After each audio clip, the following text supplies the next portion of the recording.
Okay, तो देखिए अभी हम बात करें कि इसको एक साथ तीनों को कंपैरिजन करते हैं, ठीक है ना। तीनों को यानी मूल अधिकार, मूल कर्तव्य और नीति निर्धारित तत्व। अब इससे जो एमसीक्यू वाले जो प्रश्न आते हैं, एमसीक्यू मतलब अबसद वाले, एमसीक्यू मतलब अबसद वाले, ठीक है, तो वो कैसे प्रश्न आएंगे तो उसी को हम देखें। उससे पहले हमें थोड़ा सा इसका इंट्रो कर लेते हैं कि भाई ये मूल अधिकार है। देखो मूल अधिकार समझा दिया कि व्यक्तित्व के विकास हेतु संविधान के द्वारा प्रदान किए गए अवसर है, और ये अवसर जो है वह व्यक्ति को संविधान के आने के बाद मिले। अब इस अवसर की बात करें तो संविधान में अधिकार कहाँ हमें नजर आते हैं, तो जैसे मैंने पहले भी बताया था कि संविधान के टोटल कितने भाग हैं, 22। तो 22 भाग में से जो तीसरा भाग है, कौन सा तीसरा भाग है, वो संविधान में मूल अधिकार से जुड़ा हुआ है। तो इसलिए हम ऐसा करते हैं कि इसको एक ही साथ कंपैरिजन में यहाँ पर कर लेता हूँ इस तरह से, ताकि आपको समझ में आ सकेगा। एक ही समय में तीनों एक साथ करवा लेते हैं, क्लियर। तो देखिए मूल अधिकार है, बात करते संविधान में तो भाग 3 में इसके बारे में बातें कही गई है, और ये व्यक्तित्व के विकास हेतु आवश्यक होते हैं। और मूल अधिकारों के बारे में तो आपको मैंने पहले ही बताया था कि ओरिजिनल जो अपना संविधान था ना, उसमें 7 अधिकार थे। कितने अधिकार थे हमारे पास? 7 अधिकार थे। फिर इसमें से एक अधिकार है वो हटाकर कानूनी अधिकार बनाया गया। क्या बनाया गया? कानूनी अधिकार, यानी संपत्ति का अधिकार। कौन सा हटाया? संपत्ति का। संपत्ति का जो अधिकार है वो एक अधिकार है, ये हटाया गया। कौन सा संविधान संशोधन हुआ था? 42वां संशोधन हुआ था, ठीक है। कौन सा संशोधन हुआ था? 42वां, जो 1976 को हुआ था। इसके द्वारा संपत्ति के अधिकार को हटा दिया गया, और अब ये जो संपत्ति का अधिकार जो है ना, ये कानूनी अधिकार है। अब आपका कौन सा अधिकार है? कानूनी अधिकार, ठीक है। और इसके लिए संविधान में कहाँ पर इसका वर्णन किया गया है? अनुच्छेद 300 क में, अनुच्छेद 300 क में। अब इसके अलावा ध्यान रखना, अब हमारे पास जो अधिकार बचते हैं वो 6 अधिकार बचते हैं। कितने बचते हैं? 6, जिसके अंतर्गत मैंने आपको जनरली पहले भी बताया था कि सबसे पहले है संपत्ति का समानता का अधिकार, ठीक है ना। और इसके लिए आर्टिकल जो है, वैसे यहाँ पर मैं दिखा देता हूँ कि 12 से लेकर 35 तक अनुच्छेदों का जो उल्लेख किया गया है वो अधिकारों से है, 12 से 35। तो इसमें सबसे पहला अधिकार आता है, पहला अधिकार, ठीक है। 6 जो अधिकार है ना, 6 में से जो पहला अधिकार है वो समानता का अधिकार है, जो 14 से 18 अनुच्छेदों में उल्लेख किया गया है। इसके बाद जो दूसरा अधिकार है वो है स्वतंत्रता का अधिकार, और जिसका उल्लेख 19 से 22 अनुच्छेद में किया गया है। फिर जो तीसरा अधिकार है वो है शोषण के विरुद्ध अधिकार, शोषण के विरुद्ध, ठीक है, और इसका उल्लेख किया गया है 23 और 24 में। इसी तरह आगे बात करें इंपॉर्टेंट, जो चौथा अधिकार है वो है धार्मिक स्वतंत्रता का अधिकार, यानी धर्म के संबंध में जो स्वतंत्रता है, धार्मिक स्वतंत्रता। और इसके लिए आप ध्यान रखना 25 से 28 तक भारत के संविधान में जो आर्टिकल है वो हमारी धार्मिक स्वतंत्रता से जुड़े हुए हैं। इसी तरह नेक्स्ट बात करते हैं पांचवा जो है संस्कृति और शिक्षा संबंधी अधिकार, संस्कृति एवं शिक्षा। और इसके लिए अनुच्छेद जो है 29 से 30। इसके अलावा सबसे लास्ट जो है ना वो है संवैधानिक उपचारों का अधिकार, संवैधानिक उपचारों का, ठीक है ना। और इसका उल्लेख किया गया आर्टिकल 32 में। अब देखो, अब 30 और 32 के बीच में एक गैप है, और वो गैप क्या है? संपत्ति का अधिकार। संपत्ति का अधिकार हटा तो यहाँ पर वो विलोप हो गया, और उस संपत्ति के अधिकार को कानूनी अधिकार कहाँ पर बनाया गया है? 300 क के तहत वो कानूनी अधिकार है, क्लियर। अब आ जाइए मूल कर्तव्य में। तो मूल कर्तव्य की यहाँ पर मैं आपको बात करूँ, इंपॉर्टेंट ध्यान रखना। मूल कर्तव्य होते हैं एक दायित्व कि आप एक देश के नागरिक हैं तो आपको कौन से कर्तव्य करने चाहिए, ठीक है। तो देखिए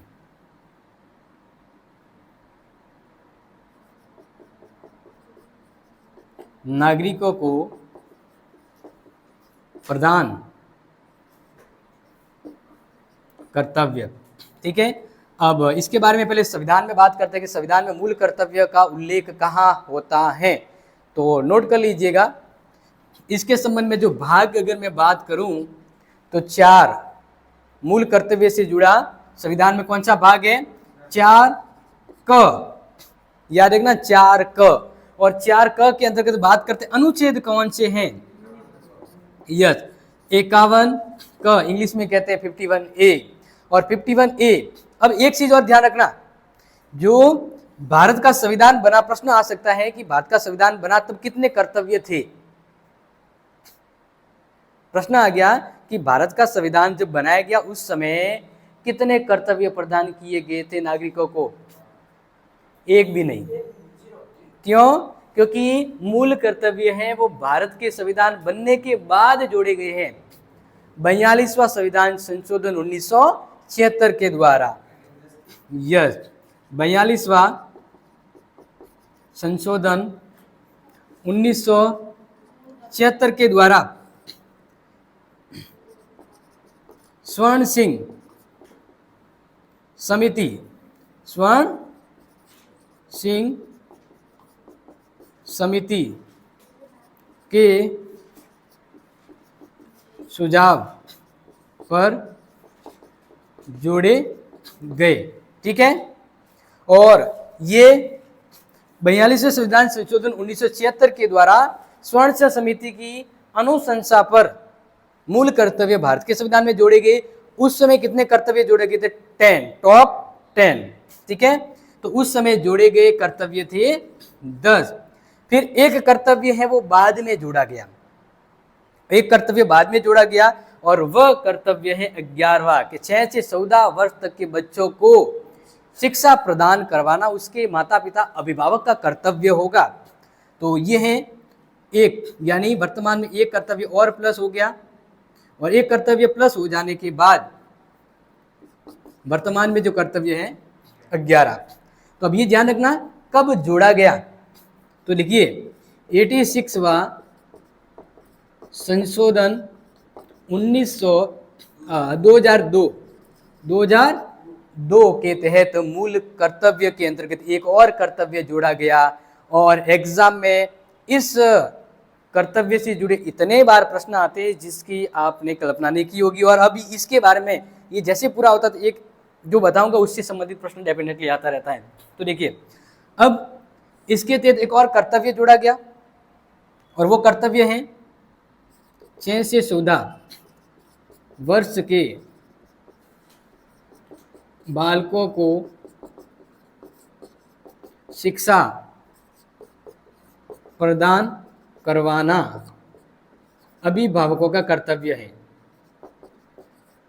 अभिभावकों का कर्तव्य है। इस अकॉर्डिंग शॉर्ट एंड इजी में मैंने आपको ये समझा दिया कि मूल कर्तव्य क्या है। ठीक है, अब ये ध्यान रखना कि अधिकारों का हनन होता है ना तो हम न्यायालय में जाते हैं, लेकिन मूल कर्तव्य का अगर कोई पालन नहीं करता तो उसके लिए न्यायालय कोई व्यवस्था नहीं है।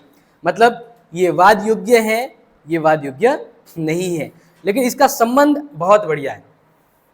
संबंध बहुत बढ़िया मतलब एक ही सिक्के के दो पहलू कहते हैं ना, वैसे, क्योंकि अगर मैं अपना कर्तव्य का पालन करूंगा तो आपको अधिकार मिलेंगे। जैसे खाली बस में मतलब बस में जा रहे हैं, एक सीट मेरे पास खाली है, तो मेरा ये कर्तव्य है कि जो एक व्यक्ति, एक राहगीर आया है तो मैं इसको सीट दूं। अगर मैं ये कर्तव्य निभाऊंगा तो उसे वो क्या मिलेगा? अधिकार। अब देखो दूसरी हम बात करते हैं कि 6 से 14 वर्ष के बच्चे, अगर कोई पेरेंट्स है उसके बच्चे हैं 6 से 14 वर्ष के, अब उस माता पिता का कर्तव्य होता है कि वह उसे शिक्षा प्रदान करवाए। तो जब वो अपने कर्तव्य का पालन करते हैं तो अधिकारों के अंतर्गत 21 क में कहा गया है कि 6 से 14 वर्ष तक के जो बच्चे हैं उन्हें शिक्षा का अधिकार है। इसका मतलब माता पिता अपना कर्तव्य करेंगे तो बच्चों को क्या मिलेगा? अधिकार मिलेगा। इसलिए ध्यान रखना कर्तव्य के पालन में ही अधिकार निहित हैं। ठीक है, क्लियर हुआ? अब बात करते हैं नीति निर्देशक तत्व।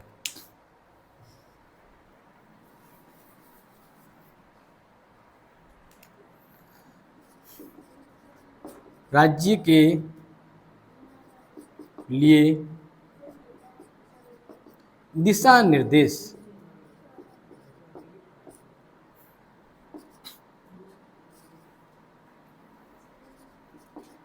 इसके पीछे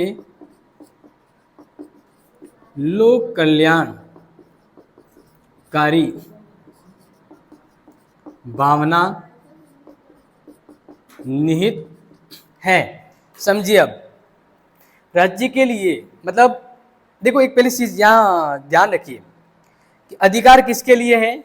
व्यक्ति के खुद के लिए, खुद का विकास करने के लिए।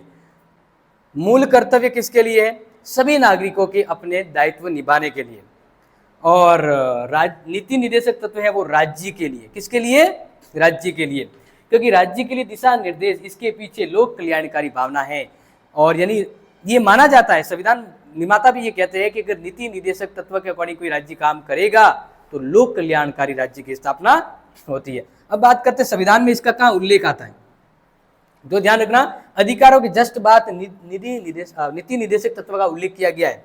मतलब भाग 4 अनुच्छेद की बात करें तो ध्यान रखना 36 से लेकर 51 तक है, वो नीति निर्देशक तत्व के बारे में कहा गया है। और इसमें कोई फेरबदल नहीं हुआ। ये जब से संविधान बना तभी से जोड़े गए, इसका ऐसा नहीं कि बाद में नहीं, ये शुरुआत में थे। ठीक है। अब देखिए, एक प्रश्न ये भी आता है कि मूल अधिकार कौन से चलो ये वाला नोट कर लिया, फिर मैं एक बार मिटा देता हूँ, कुछ चीज़ें और मुझे बतानी है इसमें। नोट हो गया सबका? ठीक है। अब देखिए, कुछ चीज़ें जो है दोनों के बारे में मैं आपको बताने वाला हूँ, जो सीधे एग्जाम के दरमियान देखा जाए उसकी दृष्टि से वेरी वेरी इंपॉर्टेंट हो जाती है।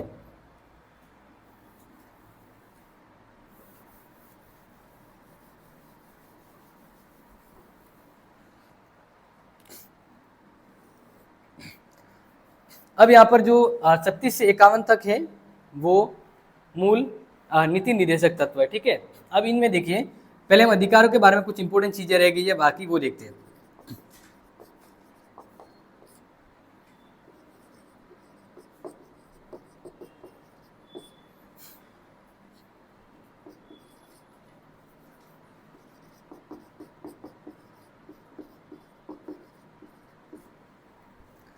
एक प्रश्न बहुत बार आता है कि भारत के संविधान में मूल अधिकार कहाँ से लिए गए हैं।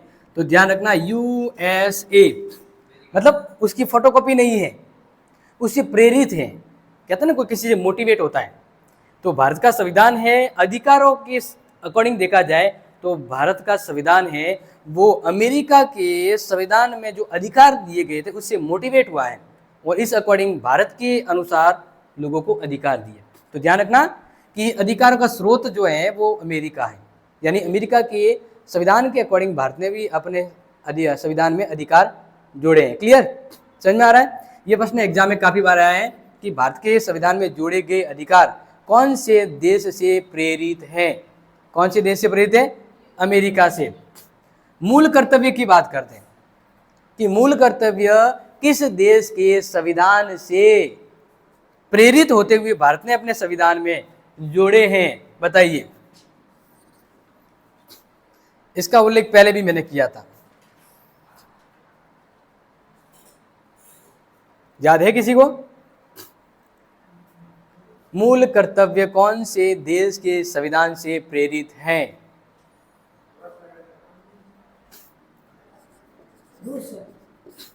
कहां से?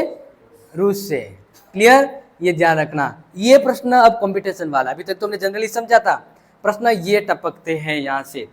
इसके अलावा नीति निर्देशक तत्व के बारे में कोई विशेष बातें नहीं कही गई है। समझ में आ रहा है? अब एक इंपॉर्टेंट बात जो तीनों में लागू होती है वो समझ लीजिए, और फिर अपना टॉपिक यहां पर पूरा हो जाएगा। देखिए, एक चीज है, 6 से 14 वर्ष के बालक, ध्यान रखिए, 6 से 14 वर्ष के बालक इस थिंग्स को, इस विचार को अधिकार में जोड़ा तब बन गया अधिकार। यानी अनुच्छेद 21 क, क्योंकि 21 तो है प्राण और देह स्वतंत्रता, लेकिन 21 क के तहत 6 से 14 वर्ष के बच्चों को क्या दिया? उनका हक, शिक्षा का अधिकार। तो 6 से 14 वर्ष तक के बच्चों की ये चीज है ना, 3 जगह काम आने वाली है। पहली, शिक्षा का अधिकार हुआ। 6 से 14 वर्ष के बच्चों को अधिकार के अंतर्गत तो क्या मिला? शिक्षा का अधिकार मिला। 6 से 14 वर्ष के बच्चों को मूल कर्तव्य में क्या है? तो मूल कर्तव्य अभी मैंने बताया, वो 11वां कर्तव्य कि 6 से 14 वर्ष के बालकों के अभिभावकों या संरक्षकों का कर्तव्य है कि वे उन्हें शिक्षा उपलब्ध करवाएं। देखिए, एक ही चीज 3 जगह काम आ रही है। यहां पर तो आई अधिकार के लिए, और अधिकार में कौन सा जुड़ा? 21 का।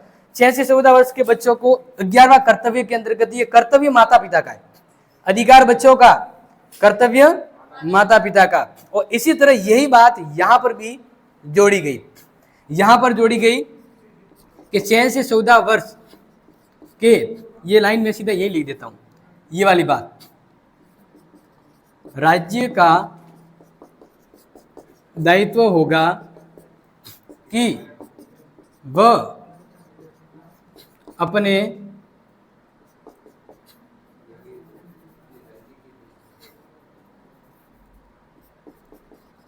राज्य के बच्चों को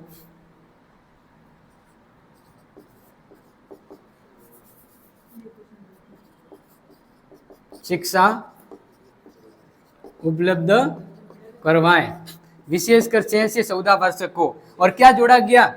अनिवार्य और निःशुल्क, अनिवार्य एवं निःशुल्क।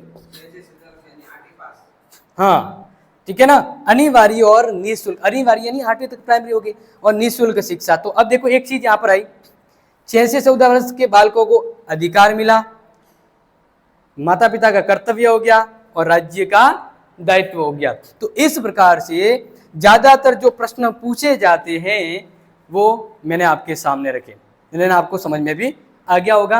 अब बात करेंगे, एक आज शायद और पूछ सकते इसकी क्लास, इसके बाद आपका पॉलिटिकल को लेकर टेस्ट होगा, एमसीक्यू होगा।